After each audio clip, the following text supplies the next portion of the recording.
तव्हांखे ओत खणायो। तव्हां इन मां अंदाज़ो लॻायो त असांजी PTI जी मरकज़ी लीडरशिप घणी तव्हां सां सजीद आहे, तव्हां सां गॾु कमु करण लाइ। कॾहिं बि ईअं न थियो आहे त ज़िलनि जूं भाॼियूं उहे जेके आहिनि या तालुकनि जे भाॼियुनि ताईं असांजी मरकज़ी लीडरशिप पहुचे। असांजे आइन में इहो शामिल आहे त असांजे तालुकनि खे ज़िलनि खे असांजे चीफ ऑर्गेनाइज़र सैफुल्लाह खान नियाज़ी साहब अलॻि थो खणाए। असांजा इलाही माण्हू इहो सोचींदा आहिनि त मरकज़ी लीडरशिप छो थी अचे। इहो असांजी तव्हां ॾांहुं संजीदगीअ जो इज़हार आहे त असां कहिड़ो संजीदगीअ सां तव्हां ॾांहुं अचूं था पिया।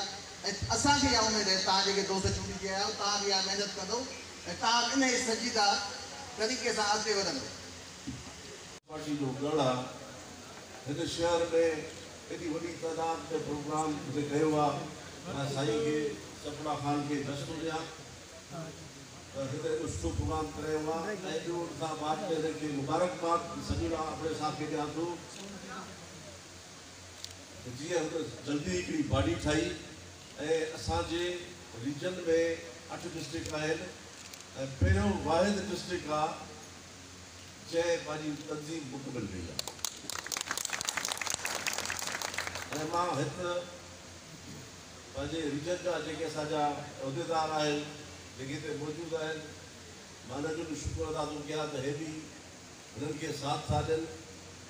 दोस्तो जीअं त मां पाण ख़ुदि हिकु वर्कर क्लास जो माण्हू आहियां, कोई वॾेरो न आहियां पर वॾेरनि जो मुखालिफ़ आहियां। छो त जेकाबाद सां वास्तो रखां थो। मां माशाअल्लाह जंहिं बि पार्टी में रहियो आहियां उनमें वॾे वॾे उहिदनि ते रहियो आहियां। पीपल्स पार्टी में बि रहियो हुयुमि, जेकाबाद म्यूनसिपलिटी जो चेयरमैन बि रहियो आहे जॾहिं तव्हां वटि हिते अब्दुल ख़ालिक भुट्टो साहब हूंदो हुयो। सोशल इलेक्शन बोर्ड जो चेयरमैन रहियुमि, उहो त मतलब बेनज़ीर भुट्टो पूरे पाकिस्तान में MLA MP कयो, पर जेकाबाद में सोशल इलेक्शन बोर्ड जो चेयरमैन माथे कई।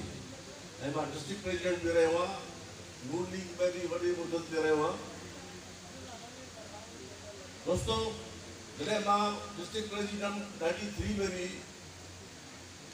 त वॾेरो चाहींदो आहे त मुंहिंजा माण्हू जेके आहिनि वॾनि उहिदनि ते अचनि ऐं वॾी पोस्टनि ते अचनि।